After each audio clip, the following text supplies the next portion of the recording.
চাওক আমাৰ ইতিমধ্যে বিটিআৰ নিৰ্বাচনৰ বাবে ভাৰতীয় জনতা পাৰ্টিৰ যি প্ৰস্তুতি সেই প্ৰস্তুতি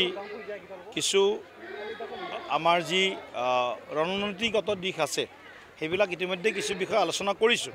কিন্তু আজিৰে পৰা আনুষ্ঠানিকভাৱে আমি ওদালগুৰিৰ পৰাই মোৰ লোকসভা সমষ্টি দৰং ওদালগুৰি আৰু ওদালগুৰিৰ পৰা আমি বিটিআৰ নিৰ্বাচনৰ প্ৰস্তুতি আৰু ইয়াৰ যি বিস্তাৰ সেই বিস্তাৰৰ কাম আজি আৰম্ভ কৰিছোঁ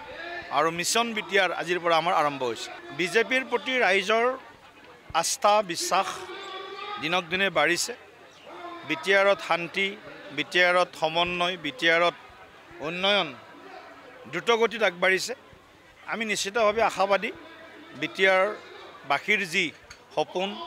৩৫ লক্ষ বিটিআৰ বাসীৰ যি সপোন সেই সপোন নিশ্চিতভাৱে ৰূপায়ণত ভাৰতীয় জনতা পাৰ্টিয়ে সকলো ধৰণে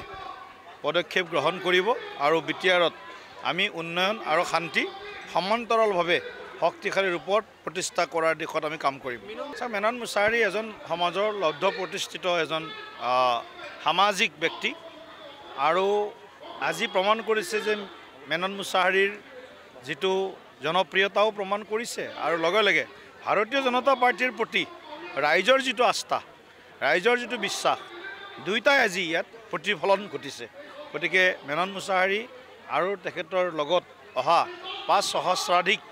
যি ওদালগুৰিবাসী ৰাইজ আছে ভৈৰৱকুণ্ডবাসী ৰাইজ আছে গতিকে সকলোকে আজি আমি আমাৰ দললৈ উষ্ম আদৰণি জনাইছোঁ আমি এককভাৱে নিৰ্বাচন খেলাৰ আমাৰ যি পৰম্পৰা আছে ১৫ৰ পৰা কথা কওক বা ২০ৰ কথা কওক এতিয়া ২৫লৈকে আহিলোঁ গতিকে আমাৰ এতিয়ালৈকে দলত সেইটোৱে সিদ্ধান্ত আছে এককভাৱে ভাৰতীয় জনতা পাৰ্টিয়ে বিটিআৰৰ ৪০টা সমষ্টিতেই আমি নিৰ্বাচন খেলাৰ কাৰণে আমি আমাৰ দলত পূৰ্বত যিটো সিদ্ধান্ত আছিল সেই সিদ্ধান্তত আমি আজিৰ দিনটোত অটল আছোঁ কাৰ লগত আমাৰ বিয়াই হোৱা নাই যে ডাইভৰ্চৰ কথা ক'ত আহিব কাৰ লগত বিয়া পোষ্ট ইলেকশ্যন প্ৰি ইলেকশ্যন কাৰ লগত বিয়া হৈছে আমাৰ এতিয়াতো প্ৰি ইলেকশ্যনৰ কথা চলি আছে পোষ্ট ইলেকশ্যনত যদি কিবা প্ৰশ্ন সোধে তেতিয়া কম আমি কিন্তু আমাৰ কথাটো হ'ল বিটিআৰৰ আমি উন্নয়ন বিচাৰোঁ বিটিআৰত শান্তি বিচাৰোঁ আৰু সকলোৱে যদি একলগে থাকি বিটিআৰত যদি শান্তিপূৰ্ণভাৱে যদি নিৰ্বাচনটো খেলে এটা বিশেষ চিন্তা চৰ্চাৰে ইতিবাচক দৃষ্টিভংগী সন্মুখত লয় তেতিয়াহ'লে বিটিআৰবাসীৰ মানে কল্যাণ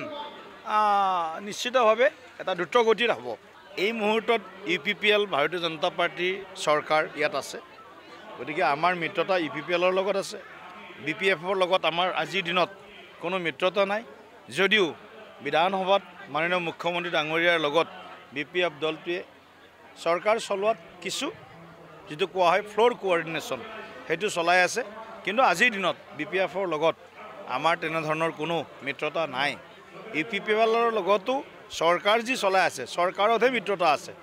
কিন্তু দলীয়ভাৱে দলৰ সংগঠন কাম কাজ আগবঢ়াই লৈ যোৱাৰ ক্ষেত্ৰত আমি ভাৰতীয় জনতা পাৰ্টিয়ে আমি নিজ শক্তিৰে আমি আগবাঢ়ি গৈ আছোঁ যে বিৰোধীৰ চাওক এতিয়া কথা বিৰোধীৰো যেতিয়া বিৰোধ কৰা আৰম্ভ হয় মানুহে গণতন্ত্ৰত বা এখন চৰকাৰ অহাৰ পিছত বিৰোধীৰ প্ৰতি মানুহৰ অকণমান এটা আৱেগ থাকে বিৰোধীৰ প্ৰতি মানুহৰ অকণমান এটা মানে কি বুলি কয় এটাচমেণ্ট যিটো কোৱা হয় সেই এটাচমেণ্টটো থাকে কিন্তু এতিয়া বিৰোধীৰেই বিৰোধ কৰি আছে ৰাইজে আৰু কি ক'ব তেনেহ'লে আৰু ইয়াৰ আৰু প্ৰশ্নৰ প্ৰতিক্ৰিয়া আৰু দিবলৈ আৰু বেলেগ মোৰ ভাষা নাই বিৰোধীৰ বিৰোধ কৰা আৰম্ভ অসম ৰাজ্যত আৰম্ভ হৈছে দেশত আৰম্ভ হৈছে অশোক সিংহাল ডাঙৰীয়াই নিজৰ মন্তব্য স্পষ্ট কৰিছে ফেচবুক যোগে মই সকলোকে অনুৰোধ জনাইছোঁ অসমৰ উন্নয়নৰ যিবিলাক দিশ সেই দিশবিলাকৰ কাৰণে সকলোৱে কিছুমান কথা কেতিয়াবা নেতিবাচক কেতিয়াবা কিছুমান কথাই সমাজত ভাঙন সৃষ্টি কৰিব পাৰে সেইবিলাক কথা অলপ পৰিহাৰ কৰি গণতান্ত্ৰিক যি প্ৰমূল্যবোধ আছে গণতন্ত্ৰৰ চতুৰ্থ স্তম্ভ সংবাদ মাধ্যম গতিকে মই ভাবোঁ সংবাদ মাধ্যম আৰু অশোক সিংহল ডাঙৰীয়াৰ মাজত যদি কিবা ভুল বুজাবুজি হৈছিল এতিয়া দুয়োটাই ইয়াত মানে ইতি পেলাব লাগে অশোক সিংহল ডাঙৰীয়ায়ো বক্তব্য ৰাখিছে আৰু সংবাদ মাধ্যমৰ যিসকল শ্ৰদ্ধেয় সাংবাদিক গৈছিল তেখেতসকলৰ মাজতো যদি কিবা মানে কওঁতে বা বুজোতে যদি ভুল হৈছিল ইয়াৰ ইতি পৰিব লাগে। আমি ইয়াতে ৰিটায়াৰ্ড পাৰ্চন আমাৰ আছে আৰু সিনিয়ৰ সিটিজেন আছে আৰু আমাৰ মোৰ লগত মানে বিভিন্ন ৰাজনৈতিক দলৰ পৰা মোক ভাল পাই পেলাই মোৰ লগত যোগদান কৰিবৰ কাৰণে আহিছে। এইটো দুমাহ বুলি নহয়, মই যিখিনি মই ৰাইজৰ ওচৰত মই ওদালগুৰিত সৰুৰ পৰা মই কাম কৰিছে, এইটোৱে মোক মৰম চেনাই মোক ৰাইজে আশীৰ্বাদ দিছে। মই ইয়াৰ কাৰণে ৰাইজক মই ধন্যবাদ দিছোঁ, যিহেতু মোক এনেকৈ ৰাইজে মোক ছাপোৰ্ট কৰাৰ কাৰণে মানে চবকে মোৰ মনৰ পৰা মই সেৱা যাচিছোঁ। বিজেপিৰ ৰাষ্ট্ৰীয় দলত থাকি পেলাই মই আমাৰ এই ওদালগুৰি অঞ্চলটো কিবা উন্নতি কৰিবৰ কাৰণে মানে কাম কৰিব পাৰিব বুলি মই আশা আছে। যিহেতু এতিয়া আৰু আমাৰ দুটা আমাৰ ৰিজনেল পাৰ্টি আছে, BPF আৰু UPPL, তথাপিও মই বিজেপি দলত যোগদান কৰাৰ ক্ষেত্ৰতো হ'ল যিহেতু আমাৰ দিল্লীত যেতিয়া ভাৰতবৰ্ষত এতিয়া আমাৰ আমাৰ প্ৰধানমন্ত্ৰী নৰেন্দ্ৰ মোদীয়ে বৰ্তমান আমাৰ ভাৰতৰ নেতৃত্ব দি আছে আৰু আমাৰ ভাল এটা আমাৰ এই পৃথিৱীত আমাৰ ভাৰতবৰ্ষৰ নাম কৰিবৰ কাৰণে উন্নতি কৰিবৰ কাৰণে আগবাঢ়াৰ কাৰণে কাম কৰি আছে। আৰু লগতে আমাৰ জনপ্ৰিয় ডক্টৰ হিমন্ত বিশ্ব শৰ্মা আমাৰ এই আসামত